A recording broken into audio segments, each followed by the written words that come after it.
మన భావాలు ఎలా వస్తాయో మన మాటలు అలా వస్తాయి. ఆ విధంగా మనం గమనం పాటించాలి. అంటే మనం ఆత్మ మౌనం ద్వారా శుద్ధి అవుతుంది. భావాలు అనుకూల ఆలోచనల ద్వారా శుద్ధి. ఆహారం వండేటప్పుడు తినేటప్పుడు దైవ ధ్యానం భజన కీర్తనల ద్వారా శుద్ధి. సంపద దానం ద్వారా శుద్ధి. సంపద అనేది దానం చేస్తూ ఉంటే శుద్ధి అవుతుంది. ఆలోచనలు ప్రేమ ద్వారా శుద్ధి అవుతాయి. భక్తి శరణాగతి ద్వారా శుద్ధి అవుతుంది. వీటిని సాధన చేస్తూ ఉండాలి. మనిషి ఈ 12 రకాల శుద్ధులు అలవర్చుకోవాలి. అర్థమవుతుందా అండి? స్పీడ్గా అవుతుందని చెప్తున్నానా? అర్థమవుతుందా? ఏం సార్ ఒకళ్ళు మాట్లాడట్లా, స్లోగా చెప్పమంటారా? ఇది చాలా ఇంపార్టెంట్ అండి. మనిషి జీవిత ప్రయాణానికి మనం మన మనస్సుని మన అధీనంలో ఉంచుకోవటానికి, మనల్ని ఎప్పుడూ మనం మారుతూ ఉండటానికి ఈ శుద్ధి అనేది మనిషికి 12 రకాల శుద్ధులు. శరీరం నీటితో యోగాతో శుద్ధి అవుతుంది. శ్వాస ప్రాణాయామంతో శుద్ధి అవుతుంది. ప్రాణాయామం చేస్తే శ్వాస శుద్ధి అవుతుంది. మనస్సు ధ్యానంతో శుద్ధి అవుతుంది. ధ్యానం అంటే ఏంటి? ఆలోచన రహిత స్థితినే ధ్యానం అంటాం. కేవలం కళ్ళు మూసుకొని కూర్చున్నంత మాత్రాన ధ్యానం రాదు. ఆలోచన రహిత స్థితిని పొందగలిగినప్పుడు ధ్యానం అవుతుంది.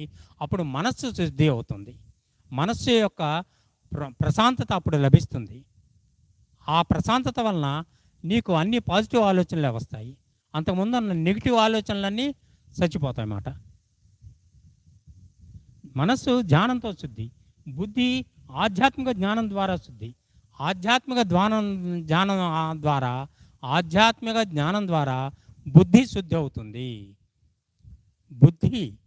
బుద్ధి చిత్తం మనస్సు ఆత్మ ఈ 4 వచ్చి మనం శరీరాన్ని ఏర్పరచుకుంటుంది.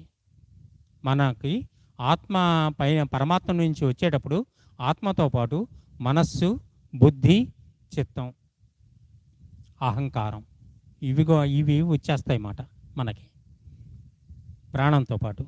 ఆధ్యాత్మిక జ్ఞానం ద్వారా శుద్ధి అవుతుంది బుద్ధి. జ్ఞాపక శక్తి మననం చింతన ద్వారా శుద్ధి అవుతుంది. అహంకారం సేవతో శుద్ధి అవుతుంది.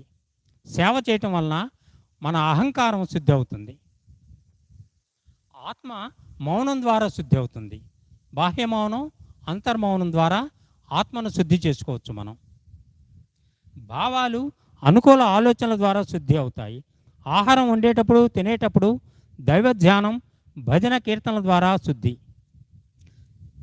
అంటే ఆహారం తినేటప్పుడు ఎల్లప్పుడూ కూడా మనం ఆ పరమాత్మ మనకు ఈ ఆహారాన్ని అందించాడు అనే కృతజ్ఞతా భావంతో ఆ పరమాత్మకు మనస్సు ద్వారా ఆయనకు అర్పించి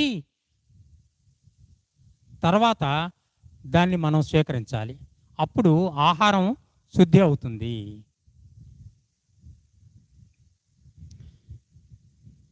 ఆలోచనలు ప్రేమ ద్వారా శుద్ధి అవుతాయి. మనం ఎల్లప్పుడూ ద్వేషం లేకుండా ప్రేమ చూపిస్తూ ఉంటే మన ఆలోచనలన్నీ ప్రేమమయంగా శుద్ధంగా ఉంటాయి. అంటే ప్రేమతత్వాన్ని ఎక్కువ పెంపొందించుకో, ద్వేషాన్ని త్యజించు అని చెప్తుంది ఈ ఆధ్యాత్మికత. భక్తి శరణాగతి ద్వారా శుద్ధి అవుతుంది. శరణాగతి అంటే దాసోహం. నీకు శరణు వేడుతున్నానయ్యా, నీకు దాసోహం అవుతున్నానయ్యా, నీవు ఏమి చెప్పినా నేను వింటానయ్యా అనేది భక్తిని శుద్ధి చేస్తుంది. శరణాగతి అర్పణం, ఆత్మార్పణం. శరణాగతి చెందడం అంటే ఆత్మను అర్పించడం భగవంతుడికి, ఆ పరమాత్మకి మన ఆత్మను అర్పణం చేసుకోవటం, దాంట్లో లీనమవటం.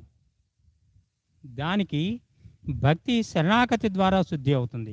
శరణాగతి లీనమవటం మాట. ఇక మనది అంటూ ఏం లేదు. అహంకారం